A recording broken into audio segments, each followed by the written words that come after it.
welcome back to my channel. My name is Adenike Olakunle, aka the Sentinels. For those who are seeing me for the first time, for your comments, your likes, your sharing, your subscription to this channel, thank you so much, guys. I love you. You guys are the real MVPs.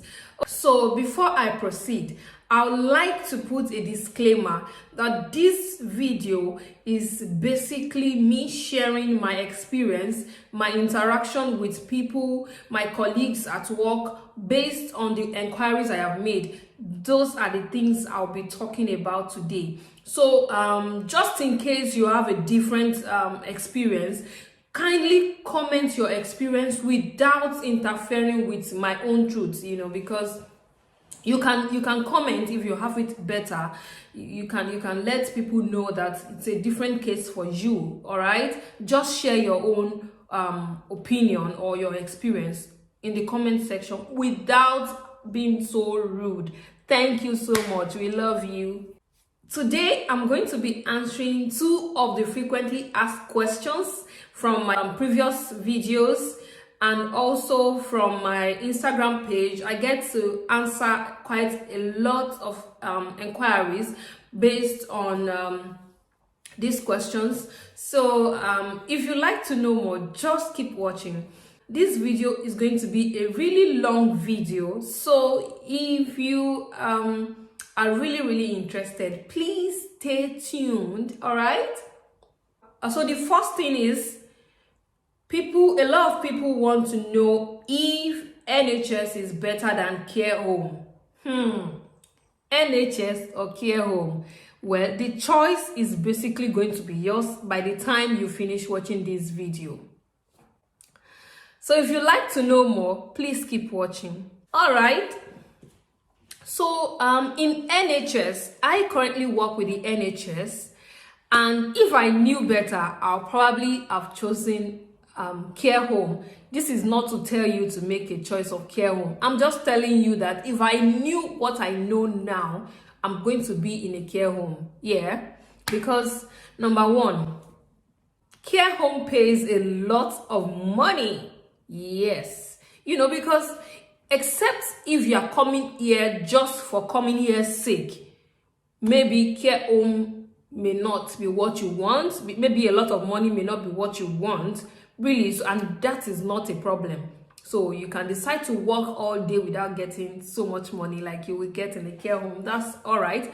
But for someone like me who has a lot of responsibilities, I would have preferred to be in a care home. When I was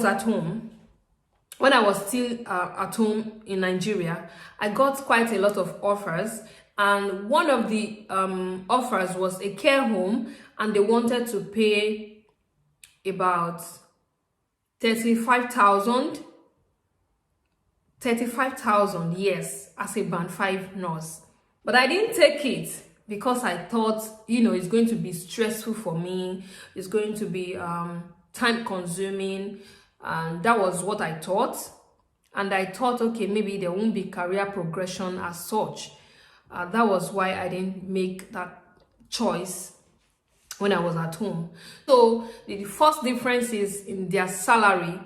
The salary in NHS is not much compared to a care home. That's number one. Number two, in NHS, there is career progression. You know that you are in band 5. From band 5, you go to band 6. From band 6, you go to 7, 8, 9, 10.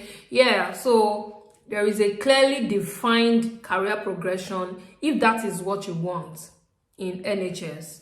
The second thing is that the shifts in care home is flexible more than it is in NHS. In NHS, you have to do long day, night, or short day. It's not really flexible, except you meet a highly compassionate manager, which I can tell you that not all managers are compassionate, at least from experience. I'm talking from experience. Yeah. Number 3, in NHS, if you are not working in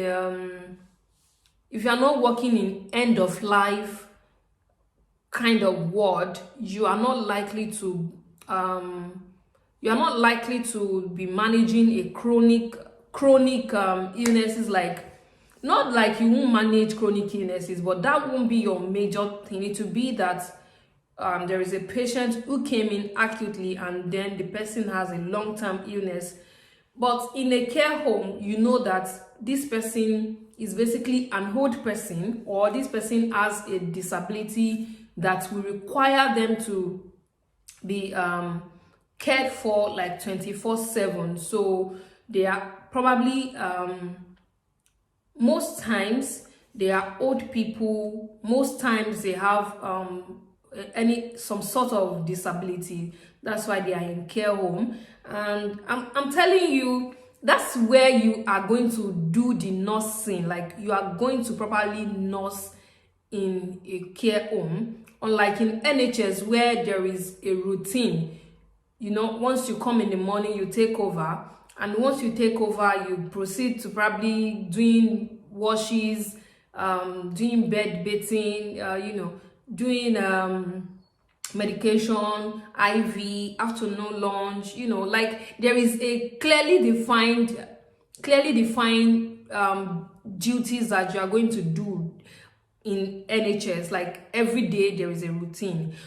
But in care home, there's no routine. You do it as patients require, as condition changes. That's what it is. There's no routine, and it could be challenging anyway. That is where you do basically nursing duties, not that you will just be doing everything. In the NHS, you are a jack of all trades as a nurse, like I said in my previous video. By the way, if you are yet to see my last video, please make sure that you see it. I'm going to drop the link somewhere at the end of this video. And in NHS, studying as a full-time student, for people who would like to further their academics, is not possible like that.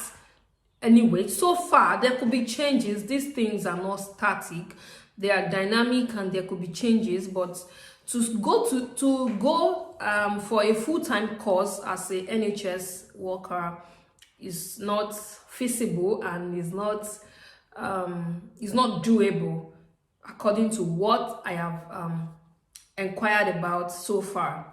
But in care home, you can decide to go for a full-time program and request that you want to be doing, you know, like I said, you know, I told you that their shift is flexible. Because of that flexibility, you can decide to, you know, tailor your shift towards your studying. As a full-time student will not be easy like that, because work is draining. Anytime you are at work, or any day you are on duty, just know that that day you are useless, and you are probably not going to be able to study, you know. That's the first part. So if I remember anything while editing this video concerning NHS and care home, I'm going to put it in the description. I'm going to put it in the caption. So please take your time to go through my caption, because I'm going to remember some of the things that I have forgotten, and I'm going to put it there. So let's go right into the second part, which is career progression and schooling as a UK registered nurse. Let's talk about career progression first. Regardless of where you are coming from, or the qualification you are coming with, you are entering as a band 5 registered nurse. Whether you have masters, BNSC, or ordinary RN, or if you have post basic, anything at all, you are entering as a band 5 registered nurse. So, and for the first 3 years, you are going to maintain that band 5 position. For the first 3 years of the contract, it is band 5. There is no jumping ladder. There is no jumping anything. So after the first 3 years, if you want to now say I've done masters, well, you can now start talking to people. Oh, when you come, come, if you know that, oh, this master, I must use it to do band 6 or band 7, you can go to management and discuss with them. I don't know how it is in other places, but as far as I know, and even from inquiries that I have made, they made me understand that this band 5, you are going to do it to the rest of the contract. After the first 3 years, if you renew it and you want to go to band 6, you can now, you can now talk to them and present your certificates, get your certificates evaluated, and then they can say, okay, yeah, so you have this qualification and you want to go. Yeah, but the first 3 years you are going to be in band 5. So the next band after band 5 is actually band 6. Band 6 is basically you become a nursing sister, ward sister. So they'll be calling you SNO. That's ward sisters in Nigeria. Maybe they are called SNO. So you become SNO, ward sister, with band 6. They have a lot of responsibilities. As a matter of fact, the difference between their salary and the band 5 salary is not really much. I don't think it is up to 1,000, or maybe slightly above 1,000. So that's the difference. There's not really too much gap between a band 5 and a band 6. And believe me, they have more roles. They have plenty roles as a band 6. There are a couple of responsibilities that you have to take care of once you are a band 6 nurse in the UK, and the money is not much. So people have the choice to say, I want to remain as band 5, or you can decide to say, I want to do band 6. And if you test it and you see that you cannot do it, you can come back and say, please take your band 6, I'm not doing again. So yes, you can drop it and say, I'm not doing band 6 again. Even if you get to band 7 and you say you don't want to do band 7 again, you want to go back to band 5, you are free to go back to any band you want.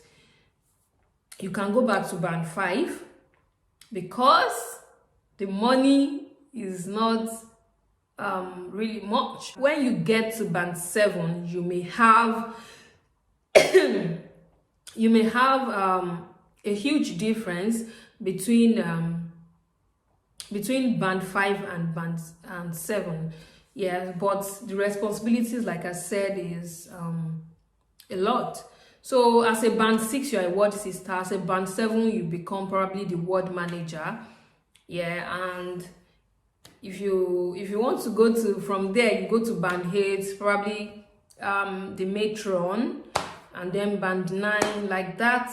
There is a progression, but like I said, the progression may be fast from band 6 upward, but for the first 3 years, like I said, you are not going to be anything more than band 5. And if you come and you want to push it, good for you.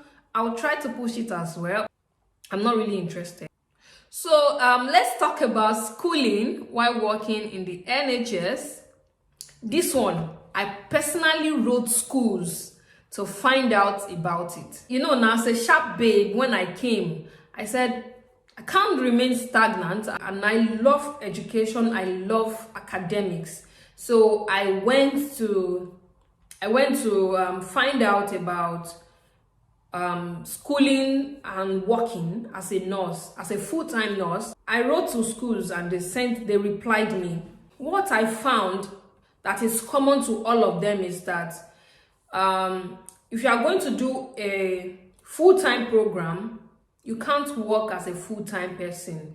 You have to work as a part-time person, which is not possible because you are on a contract. So maybe after you are done with your first contract and you sign again, or if your employer decides to send you to school or to be responsible for your schooling, they might make a way for you, adjust the way you work and how you, and the time that you work. But if you are working as a full-time person, the schools made me understand that You can't work as a full-time while doing their full-time programs because they are intensive, and 50% of it you would have to be on a placement, hospital placement, which might not be your place of work. Even if it is your place of work, it is not regarded as work for you. When you are on placement, it is not regarded as work because you will be there as a student. So it is intensive. You can't do full-time studies. You can check online programs and see if you can do it. That is my own resolution. I'm probably going to do an online program. The second thing is that here, you can go to school as an international student or as a UK student. For you to be qualified to be a UK student, you must have been living in the UK for at least full 3 years. 3 full years. You must have been in the UK for 3 full years, and you must have a permanent resident or leave to enter visa. So if not, you will still be regarded as an international student. If you don't have a permanent residency, if you have not lived in the UK for 3 full years, you'll be classified as an international student. And the school fee is the difference actually. The school fee for international students is usually 3,000 more than £3,000 more than the international student. Yeah, so that is how it is in every schools. At least I have googled a lot. I have made inquiries a lot of different schools, so I know what I am talking about.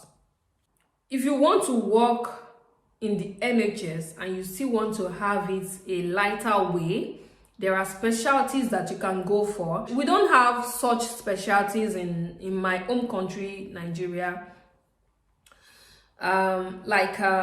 They have diabetes nurse, they have practice nurse.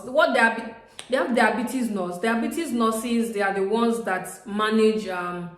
They are specialists when it comes to diabetes management. So they don't stay on the ward. They have their offices, so they have their departments where if you have a diabetic patient in your ward, you just call them. Oh, we have a diabetic patient that required evaluation, or for you to see them. They come to the ward, check them and go, make recommendations and go. They don't have to deal with bed bathing, bed washing, or bed pan, and anything like that. Even if they do, they don't do it as a full-time. Yeah. And then there is tissue viability nurse. They deal with pressure ulcers. They will come and evaluate patients. They will see if this pressure sore was developed in the hospital or not. They just manage everything, pressure or ulcer or skin. And they also have practice nurses. These practice nurses, they work with GP in unlike Nigeria where hospitals are everywhere. Hospitals are not everywhere. You have GP, general practitioners, where you can go if it is not an emergency case, and if you don't have to be admitted, you just go to the GP place. The GP will evaluate you. If you need to be referred to the hospital, the GP will do the referral. So these nurses, they work with the GP. What they basically do, they do vital signs, book appointments. Sometimes they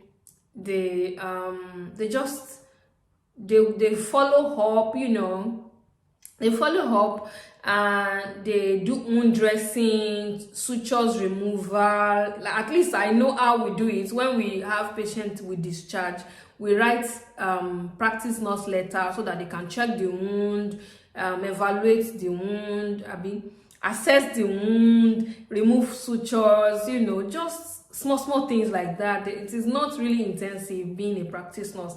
I'm looking forward to some of that. And they don't work nights, they work day, maybe 8 to 5. That's what they do, and they go home. of course, Monday to Friday, because they still have to cover their normal work hours. They have quite a lot of specialties. Yeah, midwifery is still a good thing. So if you're a midwife from anywhere in the world, you will still be able to practice as a midwife here. Although if you are coming as a midwife, you would have to write your CBT as a midwife. If you write the normal adult CBT, you have not come as a midwife, you have just come as a RN. So, and if you are a psychiatric nurse, you will still be able to practice as a psychiatric nurse when you come here, but you have to write your CBT in psychiatric, not the general CBT, general adult CBT that everybody is writing, because you have to write the mental health CBT when you are coming. So if you are still at home, it's good for you, because if you want to enter into the NMC register as a psychiatric nurse, you have to write that CBT. If you don't write it, even if your hospital or your care home allow you to take care of psychiatric people, they are still going to pay you as a band 5 RN. So it is a good thing for you to get that CBT done in psychiatric if you are a psychiatric nurse. You can also become a training tutor, training people. They have practice development team in my own place of work, where what they do is that they train people, they train nurses, new nurses, they train them for their OSCE, and they ensure that you follow up with your professional development, and you get some trainings. They facilitate trainings for nurses, whether new or old. They call them practice development. That is basically it. If you have any other questions you want to ask, maybe I haven't touched it, please comment down below. And if you are a nurse, you have been able to go to school as a full-time NHS worker, please share with us in the comment section below how you have been able to do it, which school you are going. Maybe, just let us know so that we can also try it out. I'm looking for a school I can go. If you have it better, just let us know. A lot of people will be here in the comment box reading your comments. Yeah, and if you are watching this video and you like it, just like it and drop a comment to let me know that at least you like it and you appreciate it. Also, I don't mind if you subscribe to my channel. If you are yet to subscribe to this channel, please subscribe to this channel now. It doesn't take you anything, just so you know when I have new videos, and just so you know when I'm talking about something that will interest you. That's all. And of course, let's grow this community together. If there is anything you would like to know, you can send me an email. You can follow me on Instagram. My Instagram handle is displaying right now. At Decent Nurse, everywhere, on every platform, at Decent Nurse. See you guys some other time. Thank you.